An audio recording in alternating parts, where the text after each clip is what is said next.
Com certeza, hálito puro e sorriso saudável significam uma boa higiene bucal. Muitos cuidados são necessários, mas o primeiro passo deve ser a conscientização. Dentes saudáveis não só contribuem para que você tenha uma boa aparência, mas são também importantes para que você possa falar bem e mastigar corretamente os alimentos. Manter uma boca saudável é importante para o bem-estar geral das pessoas. Devemos ter em mente que a prevenção é a maneira mais econômica, menos dolorida e menos preocupante de se cuidar da saúde bucal. E que, ao se fazer prevenção, estamos evitando o tratamento de problemas que se tornariam graves. Existem algumas medidas muito simples que cada um de nós pode tomar para diminuir significativamente o risco do desenvolvimento de cárie, gengivite e outros problemas bucais. Este é o tema do programa Saúde e Vida de hoje. Para falar sobre saúde bucal, estamos recebendo a doutora Alessandra Souza Cardoso, ela que é especialista em ortodontia, mestre em ciências da saúde, com ênfase em saúde pública. Dr. Carlos Henrique Martins, cirurgião dentista, especialista em bucomaxilofacial, implantodontia e próteses. Dr. Carlos Eduardo Ribeiro da Silva, também cirurgião dentista, especialista e mestre em estomatologia. E a nutricionista Vivian Zoller Ferreira, ela está representando o Conselho Regional de Nutricionistas. E eu vou começar com o meu time, muito interessante hoje para a gente falar sobre o assunto. Primeiro passo, o que é saúde bucal, Dr. Carlos? Saúde bucal é a manutenção de um estado em que a pessoa pode se alimentar, sorrir, ter uma vida social aceitável. A pessoa precisa ser feliz, precisa sorrir, precisa se alimentar, precisa conviver, precisa... É por onde começa a nossa, onde se alimenta pela boca, a gente... Acho que o nosso primeiro contato com a sociedade, eu acho que é pelo sorriso, é pela boca. Como é que o Brasil está nessa questão hoje?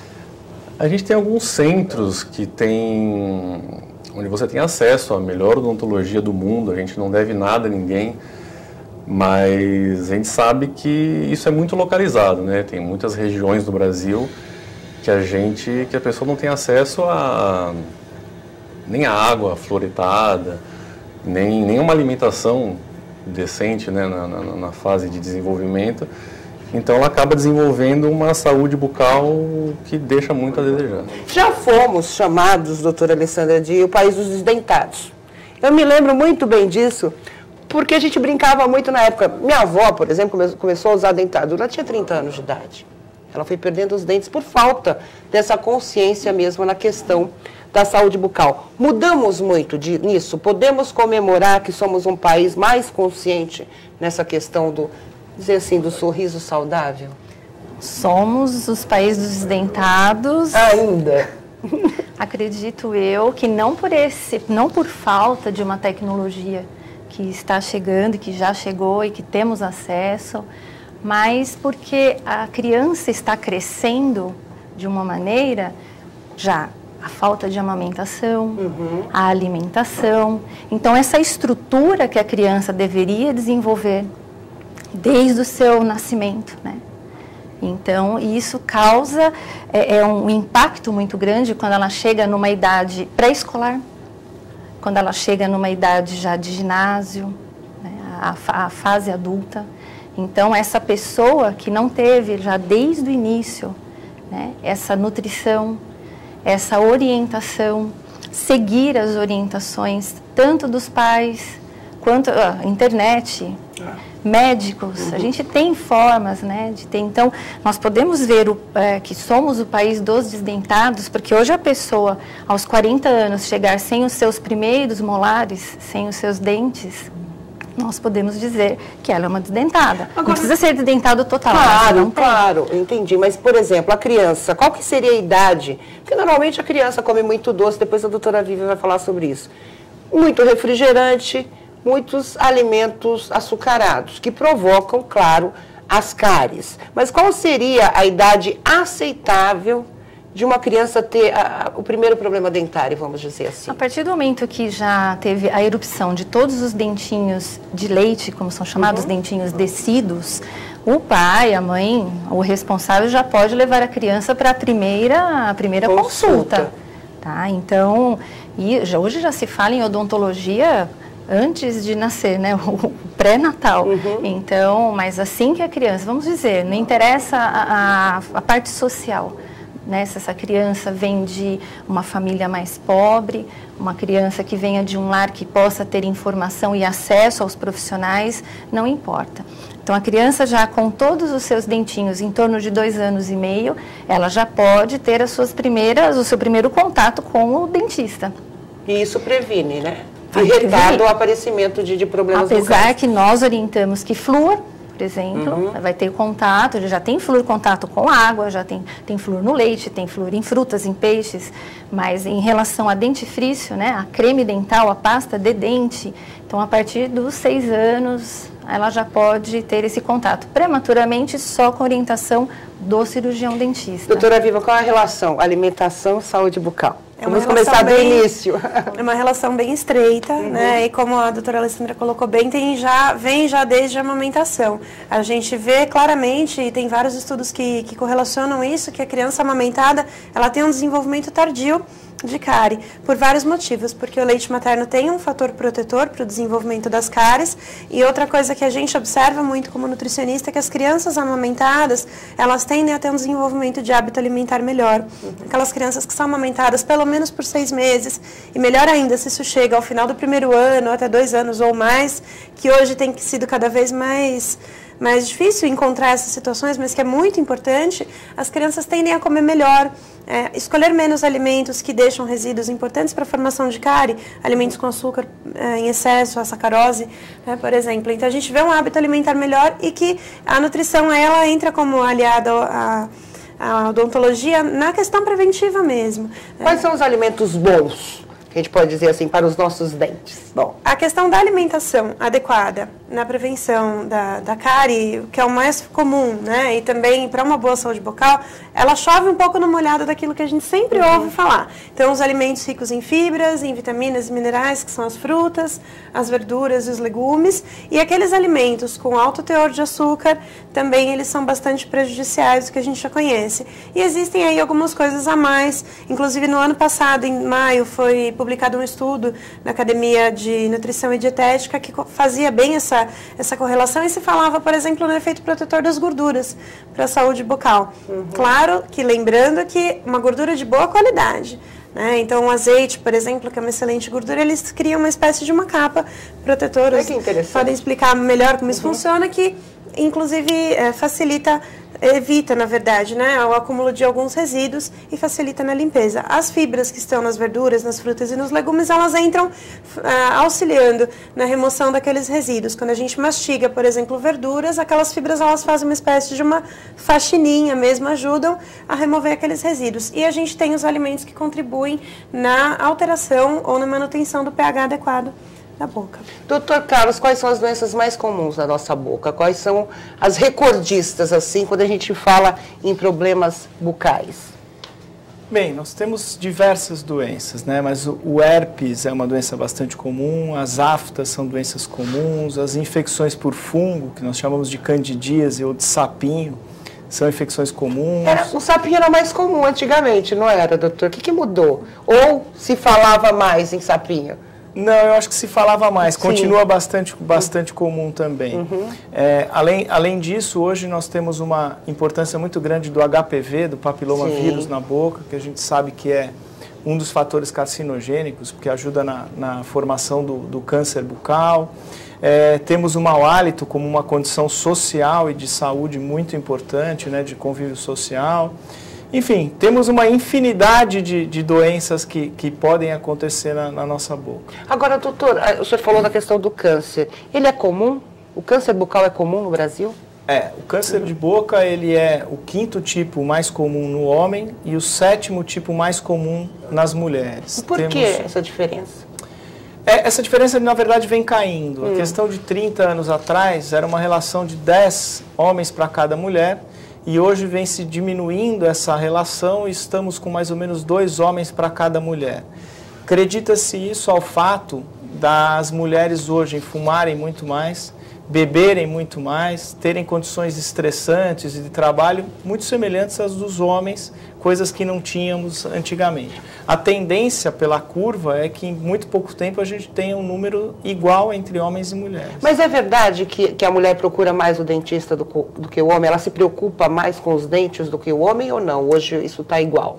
É verdade. A mulher, de um modo geral, ela se cuida melhor, e aí a gente inclui a saúde bucal e a preocupação com os dentes, do que os homens. E só para aproveitar a brincadeira, normalmente as mulheres não têm medo de dentista. Não têm medo de dentista, são muito mais tranquilas, né? Os homens reclamam muito mais dos atendimentos do que as mulheres. Eu sempre digo o seguinte, né, que se o homem fosse ficar grávido, só o ter medo de dentista já mostra como eles seriam se tivesse que enfrentar uma gravidez e um parto. Doutora Alessandra, vamos começar a falar dos aparelhos. Virou moda, né? A gente sabe que, infelizmente, criou-se um movimento negativo quando se fala em estética bucal, porque procuram a qualquer preço, né, uma melhora no sorriso, vamos dizer assim. E hoje vendem aparelhos até em camelôs, né? As crianças vão buscar esses aparelhos em camelôs, como aconteceu na questão óptica também, dos óculos que são vendidos em farmácias sem qualquer tipo de critério.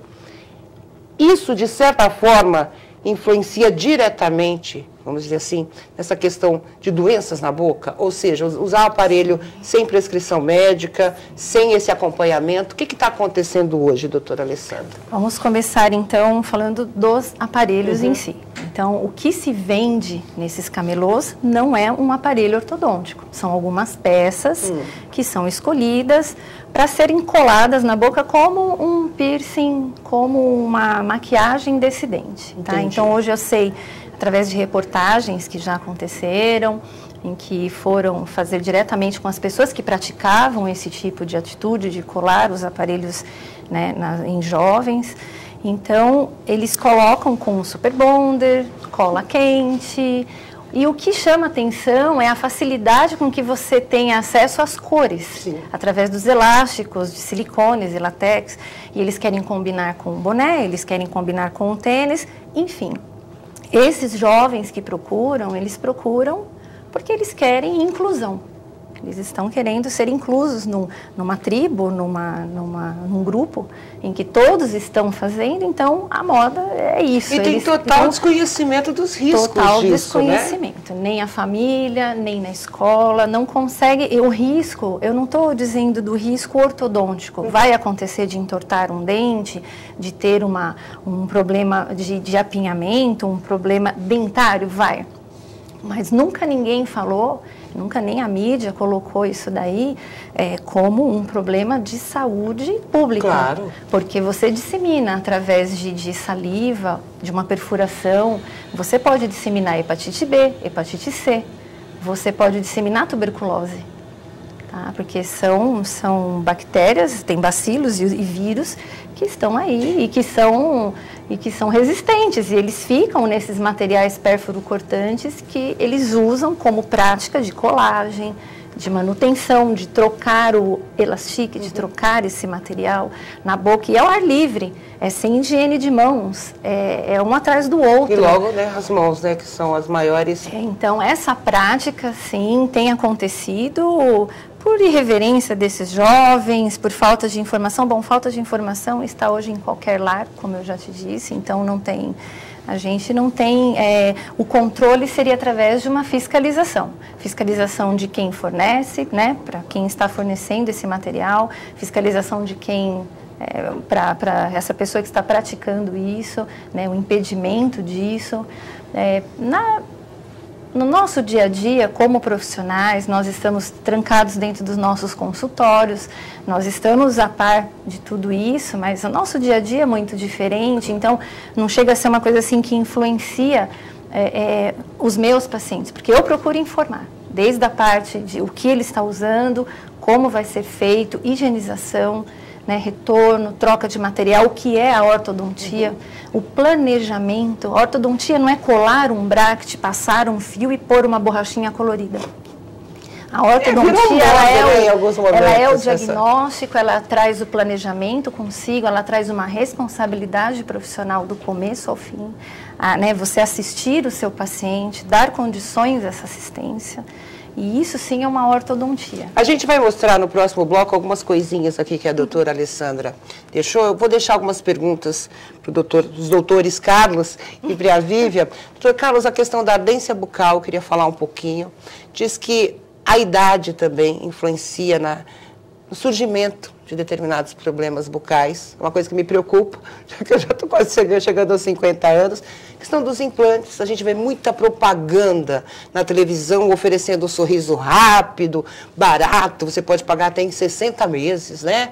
Então, até que ponto se corre risco buscando uma empresa como essa e doenças como a diabetes, né? De que forma também influencia, porque a alimentação do diabético é diferente. Mas a gente vai falar sobre isso no próximo bloco, não saia daí.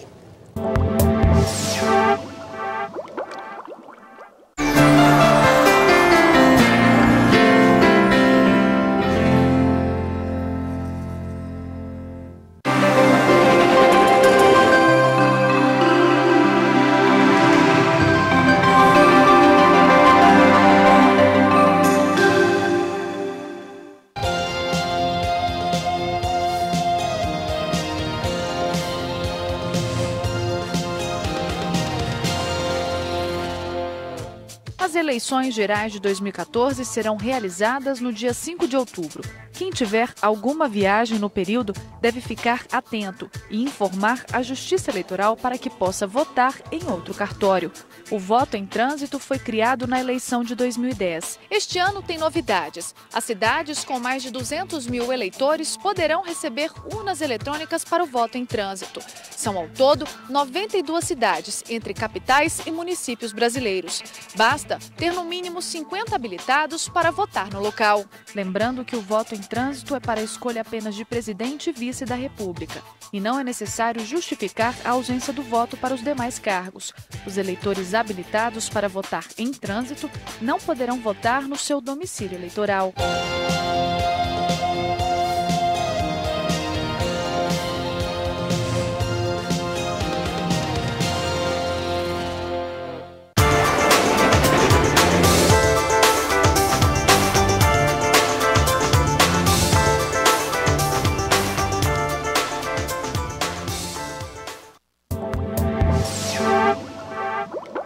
Voltamos com Saúde e Vida, hoje falando sobre saúde bucal. Deixei várias perguntas para os meus entrevistados. Vamos continuar aqui com a doutora Alessandra.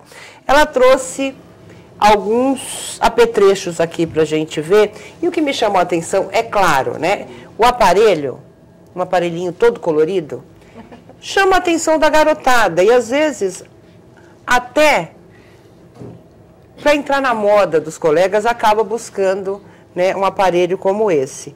Mas esse aqui já é um aparelho, né, doutora, vamos dizer assim, que corrige mesmo a dentição da criançada. Mas quando há a necessidade da criança usar esse aparelho?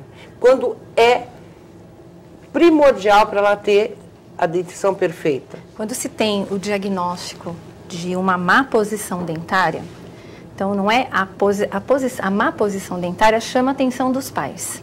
Sim. E quando chega ao consultório, tem uma conversa atrás disso. É uma criança que geralmente já não respira bem, já não mastiga. Ela tem uma deglutição, que as fonoaudiólogas não gostam muito, que nós chamemos de deglutição atípica, mas ela tem uma atipia. Então, é uma criança que já não consegue ter a sua função mastigatória. Então, as suas funções de respiração, deglutição, mastigação não estão corretas. Então, acaba que, através do diagnóstico, nós colocamos para os pais a necessidade de se colocar os dentes nas suas posições para que as funções que ela tenha de mastigação, respiração, venham a acontecer. Respirar é muito importante. Troca a oxigenação. Você oxigena. Então, a criança que não respira, porque não mastiga, existe um descompasso entre mastigar e respirar.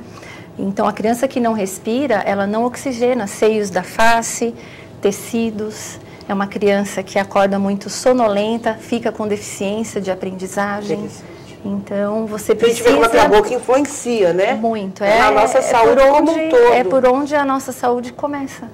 Agora, doutor Carlos, eu falei sobre as empresas. É muito comum a gente ver esses programas femininos, né, e as apresentadoras, né, fazendo aquele merchandising todo de empresas que fazem esses implantes rápidos, que deixam você com um sorriso bonito na hora. Que risco se corre ao buscar? Não estou questionando, podem ter empresas boas ou não, né? A gente não está questionando a qualidade da empresa, mas que riscos se pode correr ao buscar uma empresa como essa? Infelizmente, algumas empresas voltaram essa odontologia só para o lado comercial, né? E a venda de um sonho, de você chegar de manhã e sair à tarde com seus dentes prontos, então isso é uma coisa que não existe, né? Eles puxam muito para o lado emocional da pessoa. Sim. A pessoa está debilitada emocionalmente com a falta dos dentes. Uma carência hoje em dia das pessoas, elas têm que ter aquela estética que elas veem na televisão, todo mundo tem que ter mais ou menos o mesmo sorriso. Então se faz planejamentos assim absurdos, a pessoa assina um contrato de que ela vai fazer uma cirurgia, colocar todos os implantes, vai ficar com um sorriso maravilhoso e cada um... eu não posso vender uma coisa que às vezes funciona para uma pessoa e não funciona para outra. Cada caso é individual. A gente teve, eu posso colocar assim, infelizmente a gente não tem uma saúde bucal pública, né? Um sistema público dentro dessa realidade.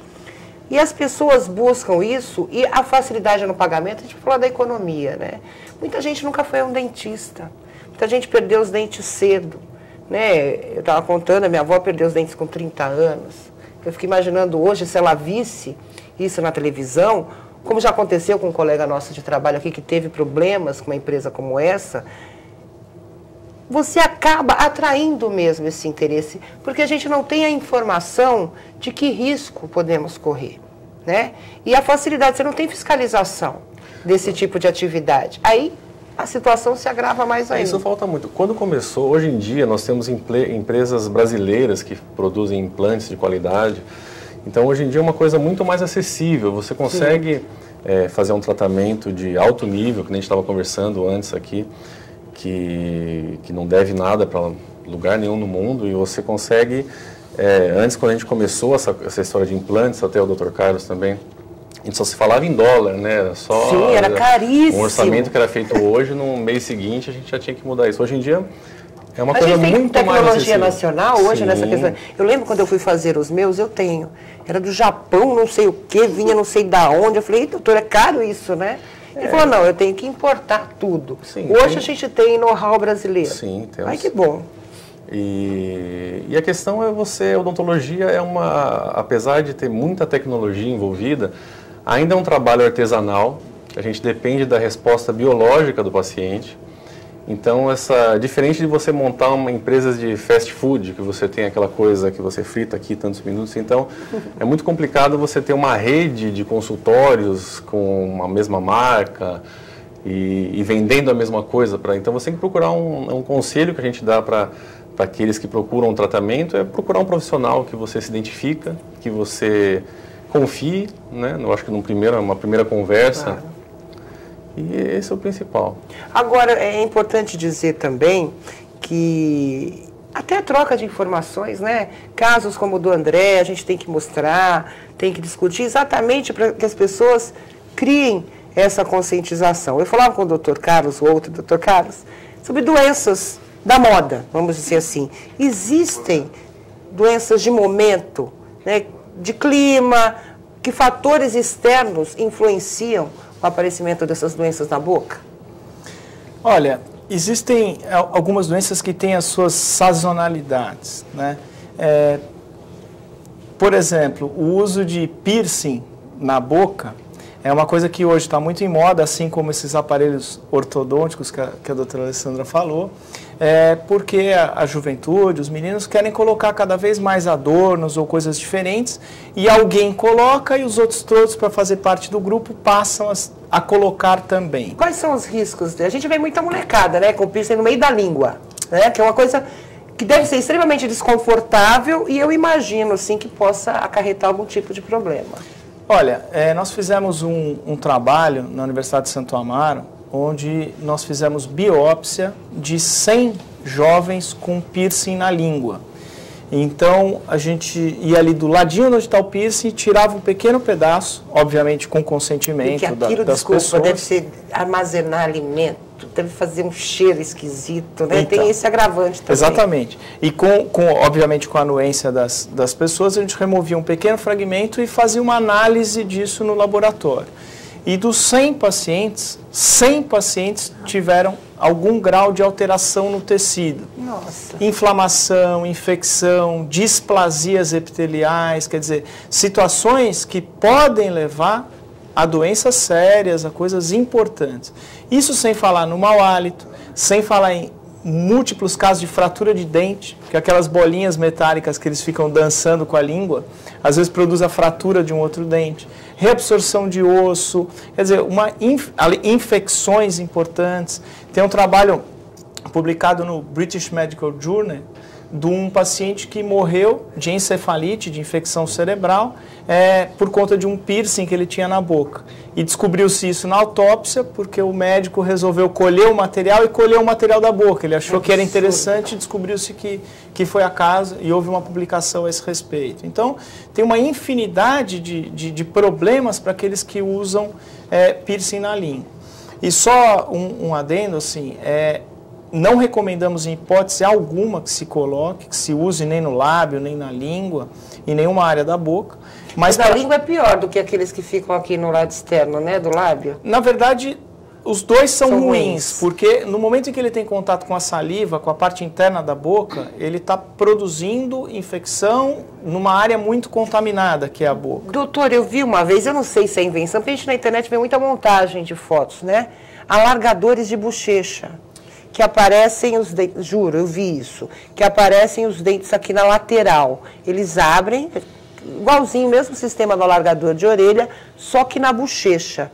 Está se tornando isso comum no Brasil também? Eu vi na Irlanda. Tá. Não sei se no Brasil já tem isso. Já vimos pacientes assim, já vimos paciente que divide a língua no meio para parecer uma língua como se fosse cobra. Já vimos pacientes que desgastam os dentes com lixas comuns para que eles fiquem cônicos, como se fossem dentes de animais carnívoros, por exemplo. Quer dizer, então a gente tem visto uma infinidade de modificações corporais e que envolvem a boca. E só, como eu estava dizendo, não recomendamos em hipótese alguma questão do piercing na boca, mas para aqueles pacientes que resolvem usar, a recomendação é que se tire esses piercings, pelo menos diariamente, se faça uma limpeza, se faça uma higiene, mas voltando a falar, não recomendamos em hipótese algum uso, mas para aqueles que insistirem em usar, que pelo menos façam uma higiene.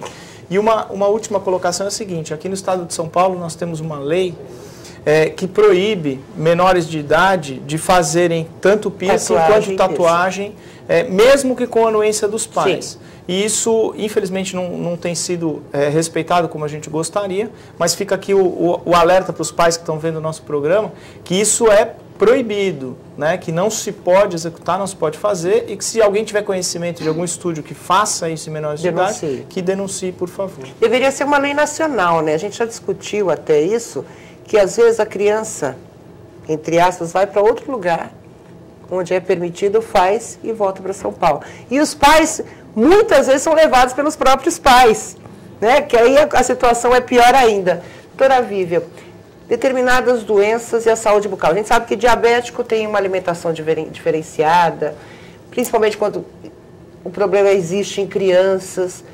De que forma isso influencia também? Na verdade, o caso do diabetes, por exemplo, a gente tem duas situações distintas, né? O diabetes tipo 1, que é o insulino dependente, e que se ele estiver com diabetes compensado, controladinho, ele consegue levar uma alimentação normal. E a gente tem o diabetes tipo 2, que ele normalmente tem um aparecimento mais tardio no indivíduo, ele está relacionado com excesso de peso e com outros problemas com muita frequência, ele não é dependente de insulina e também a base dessa alimentação é uma alimentação equilibrada. Então, por exemplo, tem remédios também que atingem diretamente, né? Eu lembro que na minha época de criança a gente falava assim, quem tinha o dente escurinho é porque tinha tomado muito antibiótico. Ainda existe isso ou há uma nova tecnologia também nessa relação medicamentosa que não atinge diretamente os dentes. Tem algumas assim. medicações, é que isso é algo bem específico da farmacologia, né, da medicina. Agora, assim, tem um impacto, mas a gente não consegue medir isso em nível de alimentos. Agora, em relação ao diabético, como hoje a gente caminha para que o controle do diabetes seja pautado numa alimentação equilibrada, então a gente sente menos esses efeitos que se sentia há alguns anos atrás, né, de alterações dentárias em função da alimentação naquele momento. Agora, o que a gente observa, sim, é que em alguns casos, ou alguns tipos de dietas mais restritivas, a gente observa alterações na composição do dente a longo prazo.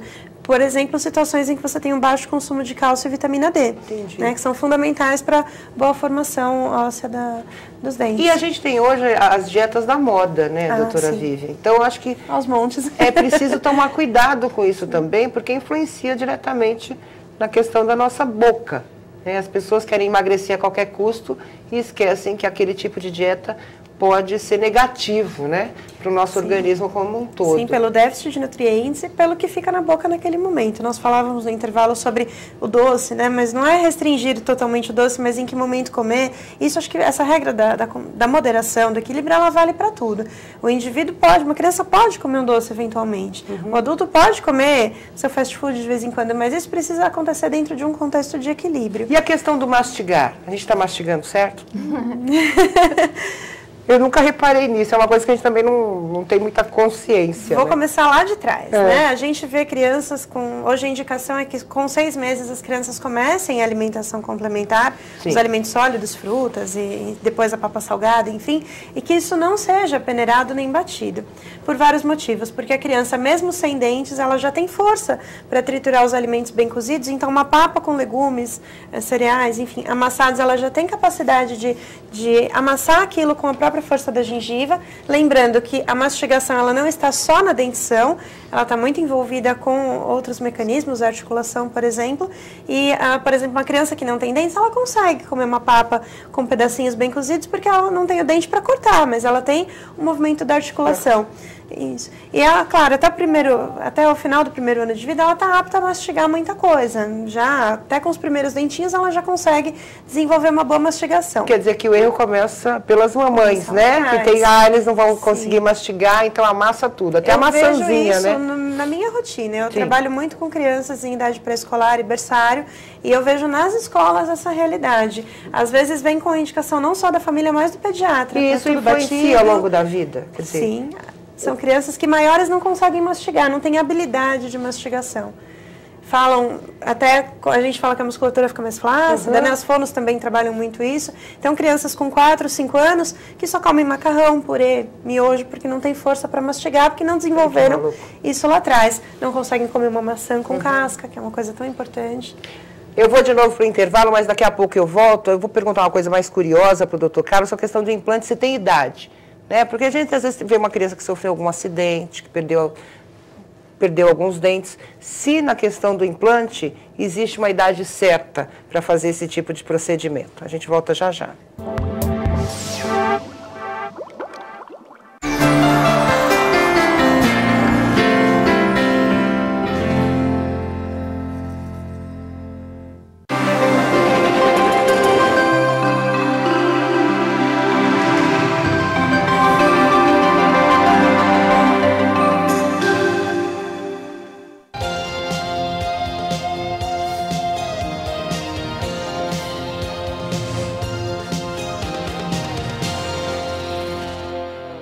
O Núcleo de Tecnologia da Informação do Tribunal Superior Eleitoral desenvolveu e lançou um aplicativo voltado para as eleições, o Candidaturas. O programa disponibiliza informações dos candidatos que disputam as eleições gerais de 2014. As consultas podem ser feitas por cargo e unidade da federação. O aplicativo está disponível no Google Play e no Apple Store e é de graça. Em setembro, o TSE deve lançar mais 2 aplicativos. Um para ajudar o eleitor a encontrar o local de votação e outro para que os interessados possam acompanhar a apuração dos votos no dia 5 de outubro.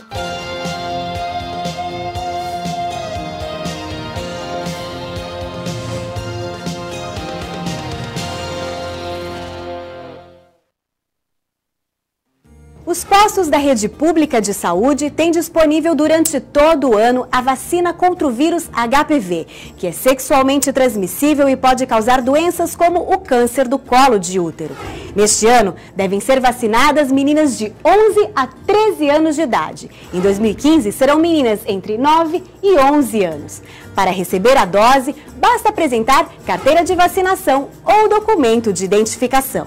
Cada adolescente deve receber 3 doses da vacina para completar a imunização. Mas atenção, a vacina não substitui a realização do Papa Nicolau, exame preventivo do câncer de colo de útero, que deve ser feito por adolescentes e também por mulheres entre 25 e 64 anos de idade. Essa é uma campanha da TV Alesp a serviço do cidadão.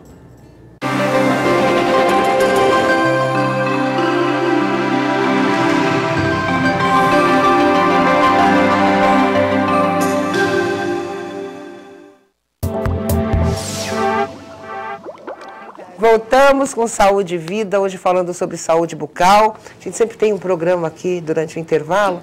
E eu perguntei, deixei uma pergunta aqui para o Dr. Carlos sobre a idade certa, né, para um implante, para um procedimento como esse. Existe? Porque muitas vezes, infelizmente, tem acidente de carro, né? A criança perde um dente. Ele pode ser submetido a esse tipo de procedimento ou não é legal? Não existe uma idade exata, mas a gente tem que esperar o término do crescimento ósseo para aí sim poder colocar o implante, fazer uma reabilitação. E isso existem alguns exames que a gente pode pedir de mão e punho, né? A gente vê o término do crescimento ósseo. E esse é o primeiro pré-requisito. Depois a gente vai para o lado sistêmico, se tem osso, se não tem osso, pacientes de uma idade maior, mais avançada, se é necessário fazer um enxerto ósseo, que é uma coisa que tem se desenvolvido muito também hoje em dia. Né? Eu pergunto isso, Dr. Carlos, porque eu já vi. O senhor lida com cirurgias e até o câncer de boca. Crianças que sofreram acidentes na infância que não só afetaram dentes, mas também maxilar, atrofia, né? Isso para uma criança, que tipo de procedimento ela pode se utilizar no caso, se não houver a possibilidade de fazer um implante ou qualquer tipo de procedimento invasivo, vamos dizer assim? Bem, com relação aos dentes, como o Dr. Carlos falou, a gente procura reabilitar essa criança com próteses removíveis ou de alguma forma que possa aguardar o período de formação óssea para colocar os implantes. Uhum. Agora, quando o problema é ósseo, como você disse, houve uma atrofia do osso. Por exemplo, uma criança que teve câncer pequenininha, fez radioterapia e o osso não cresceu. Então, existem equipamentos, tem um equipamento chamado distrator, que nada mais é do que um pequeno macaco que a gente vai ativando para fazer o osso avançar, fazer o osso crescer. Então, existe sim tratamento para esses crescimentos ósseos e que inclusive se deve fazer quando criança. Porque a gente aproveita a força e o potencial de crescimento que essas crianças têm para conseguir fazer esses ossos crescerem, se desenvolverem, para que a gente reabilite de forma adequada na idade adulta. Eu não posso deixar de fazer essa pergunta. Hoje a gente vive um momento, os adolescentes, né, estão iniciando a vida sexual precocemente. A questão do beijo, doutor Carlos. A gente vê essas micaretas, eu ouço essas conversas. Eu beijei 10, eu beijei 20, Que risco essas meninas, principalmente meninos, correm nessa troca-troca, vamos dizer assim, bucal, né? Tanto beijo no mesmo dia, com parceiros diferentes. Olha, a gente deve entender que todo beijo ele é um contato íntimo. Né? E você tem troca de fluido corporal, que é a saliva. Uhum. Dentro desse fluido, potencialmente, você tem uma infinidade de bactérias, de vírus, de fungos, que você transfere de um para o outro. A questão é sempre se perguntar, transmite-se AIDS pelo beijo? Pode transmitir, não pode? Uns dizem que sim, outros dizem que não. O consenso é que precisaria ter uma quantidade muito grande de vírus para transmitir. Ou uma ferida, né? Pode ou uma ferida na boca. De qualquer maneira, o conceito deve ser o seguinte: você está recebendo micro-organismos diferentes daqueles que você já tem naturalmente no seu organismo.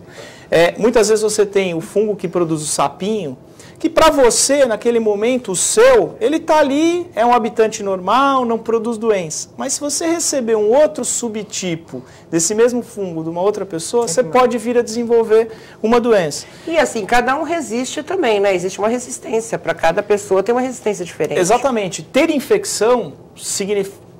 É um binômio que depende do micro-organismo e da resistência de quem está recebendo. Se você estiver num momento de fragilidade imunológica, a chance de você pegar uma doença, seja ela qual for, é muito maior. Claro. O conceito que deve ficar é que você tem uma troca de fluido e está recebendo um monte de vírus, de bactérias e de fungos de uma outra pessoa. Quanto maior for esse número de trocas, maiores são as possibilidades de você vir a desenvolver alguma infecção, alguma doença. A gente vai negar que beijar é bom, né? Mas precisa também ter uma certa cautela. A gente falava da bulimia e da anorexia. A bulimia, a pessoa acaba provocando, né, o próprio vômito após se alimentar. Esse ácido provoca problemas diretos, doutora Vivian? Sim, a gente tem, de forma isolada, a bulimia, quando o vômito é provocado, o retorno de ácido clorídrico, principalmente, né, um conteúdo muito ácido que está no estômago. Mesmo que venha acompanhado de alimentos ali, a acidez é grande. E isso, claro, traz um prejuízo muito grande para a dentição, não só para a dentição, mas para a mucosa da boca, porque a mucosa da boca não está apta para receber um pH tão ácido. E os dentes também não. Então, a gente observa, tanto que é uma das coisas que a gente observa clinicamente na nutrição, a boca do paciente. Né? Alguns sinais nos revelam a característica do transtorno alimentar. Quer dizer, de onde vem aquilo, né? Exatamente. Olha que maluco. Às vezes, quem inclusive descobre o transtorno alimentar é o profissional da odontologia, porque é o primeiro que pega ali a alteração em nível bucal. Quais são esses sinais, doutor Carlos, por exemplo, nesse caso da bulimia? O que ela apresenta na boca? Essa acidez ela pode causar uma descalcificação do esmalte, descamação da mucosa da boca, do lábio, da língua.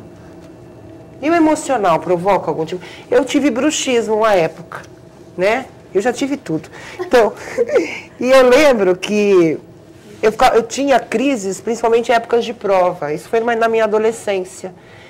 O bruxismo está ligado diretamente à questão emocional ou não necessariamente? Ele está ligado à questão emocional, mas ele pode se desencadear devido a algum problema, à falta de algum dente, a um mau posicionamento de algum dente, que vai fazer com que você faça um apertamento e se o paciente não tem uma oclusão balanceada, esse apertamento ele acaba causando dor de cabeça, compressão mais de um lado do que do outro, dor de ouvido. E qual que é a cura do bruxismo, doutora Alessandra? Que eu usava uma plaquinha, que era horrível. Parava o bruxismo, não tinha problema de quebrar dente, porque eu tinha problema, acordava com pedacinhos de dente na boca, mas ao mesmo tempo eu não conseguia respirar com aquilo. Então eu não sabia se eu colocava uma coisinha ou aguentava o bruxismo durante a noite. Como o bruxismo vem de um fator multifatorial, né? Então um problema emocional somado a um problema de um dente mal posicionado que vai causar um contato prematuro no momento dessa oclusão, dessa mastigação.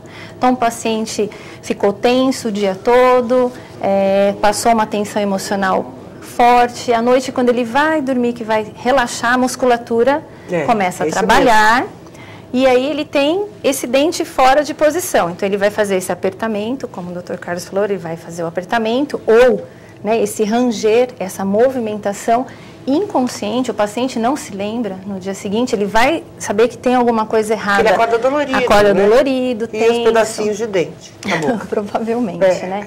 Então, se o fator, né? Então, é multifatorial. Eu, como dentista, como eu posso fazer para que o paciente não tenha mais o desenvolvimento? Eu não posso impedir que ele tenha o bruxismo, mas eu posso impedir com que o bruxismo venha destruir os seus dentes. Então, eu, como dentista, vou fazer uma placa que vai interceptar esse apertamento de forma com que ele não destrua as restaurações, próteses e tenha um relaxamento. Então, nós praticamos o uso da placa de Michigan, tá? Que é uma placa de acrílico, ela tem uma determinada espessura, ela é individualizada, porque nós pegamos todas as medidas desses pacientes e colocamos isso num articulador um pouco mais próximo do que ele mastigaria, um pouco mais próximo dos seus movimentos articulares, próximo a isso, para que a gente possa interceptar isso de maneira que ele não venha a destruir os seus dentes por conta desse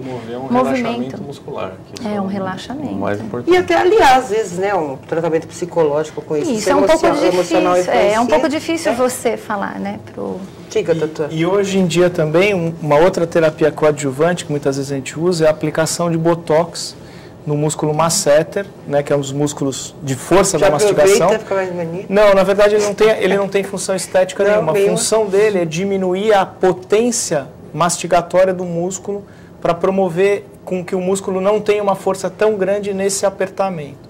Obviamente isso deve ser feito por um profissional capacitado, respeitando-se a colocação da placa de mordida, a causa, e quer dizer, é um estudo grande, não é simplesmente uma coisa nem a outra, tem que se fazer uma coisa Mas não influencia na mastigação? Que a gente está aplicando Não influencia porque ele não cessa a potência do músculo, ele minimiza a potência do músculo. Né? Então tem pacientes que a gente vê que tem aquele músculo grande, muito forte, que de olhar no exame clínico a gente sabe, esse paciente é apertador de dente.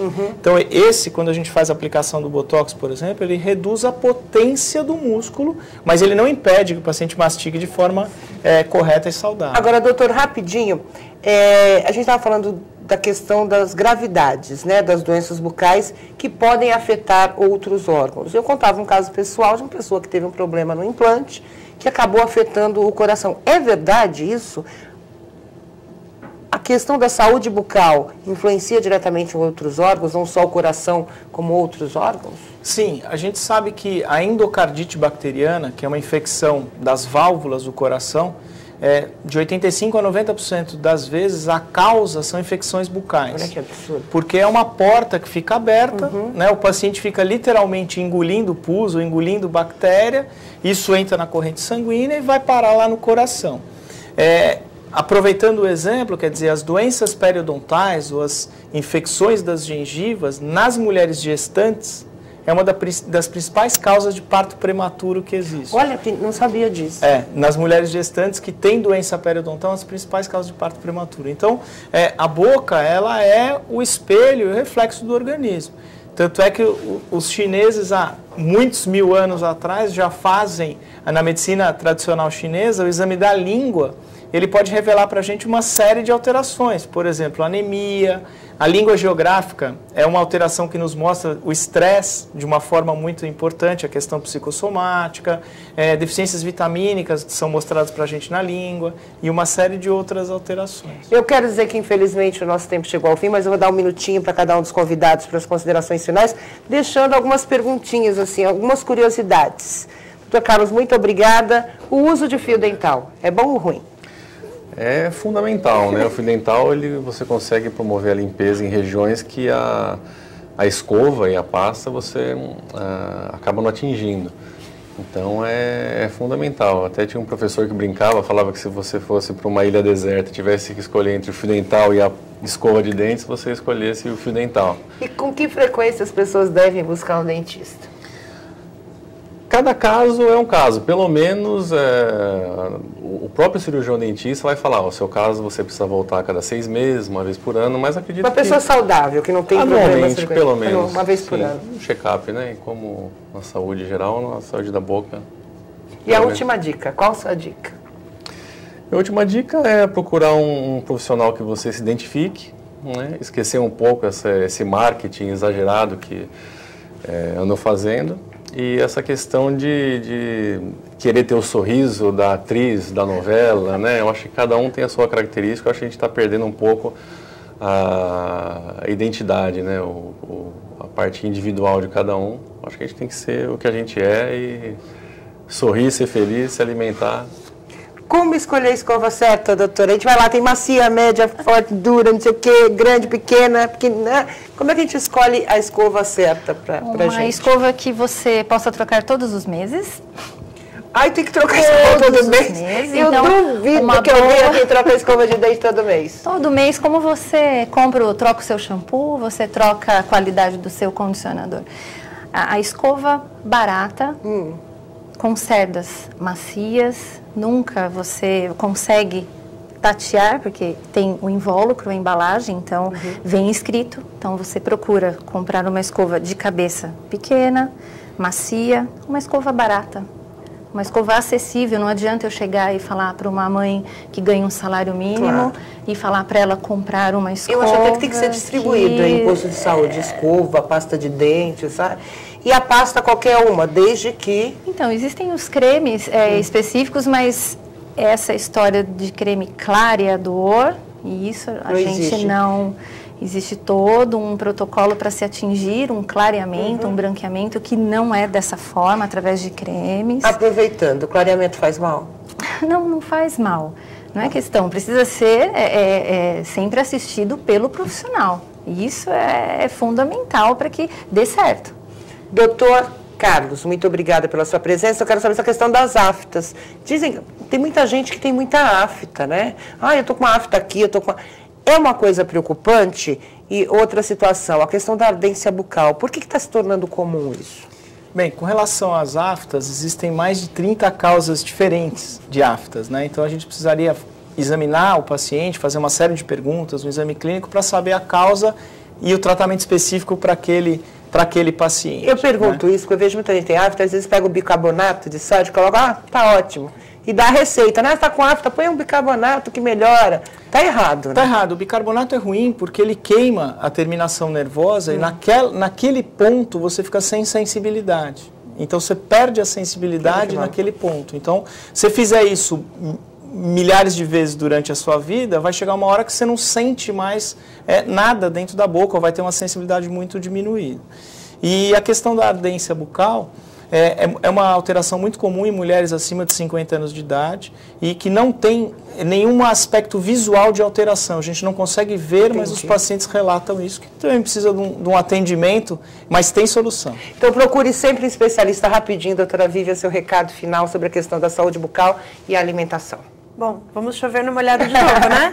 Alimentação equilibrada, saudável, buscar orientação profissional sempre que necessário e numa refeição para que a gente evite até na impossibilidade de estar na rua, não dá para escovar os dentes, termina com alguma coisa que vai ajudar na higienização, água, uma fruta, alimentos ricos em fibras. O chicletinho não. Aí eu vou deixar para eles também. Então eu vou deixar esse assunto para uma próxima oportunidade. Já brinquei com a Deise aqui, falei que a gente precisa de saúde bucal 2, porque muita coisa ficou sem ser dita, né? Mas a gente vai voltar numa nova oportunidade a falar sobre o assunto. Doutor Carlos, muito obrigada. Doutora Alessandra, doutor Carlos, doutora Vívia, quero agradecer a você. O Saúde e Vida vai ficando por aqui, sempre deixando uma dica. Qualquer problema, qualquer coisa que você sinta diferente na sua boca, procure um especialista. Não vá se automedicar, nem ir aí na conversa dos amigos. Um grande abraço e até o próximo programa.